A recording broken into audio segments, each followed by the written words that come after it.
Nakakuha ng world record ang tatlong Russian nang tumalon at mag-parachute sila mula sa stratosphere pababa ng North Pole. 10 kilometro ang taas ng tinalon nila para makalapag sa Borneo Polar Base.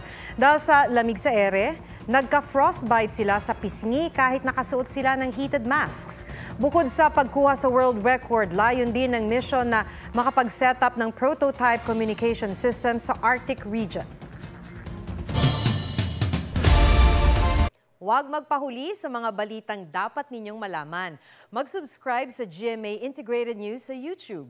Sa mga kapuso abroad, subaybayan nyo kami sa GMA Pinoy TV at sa www.gmanews.tv.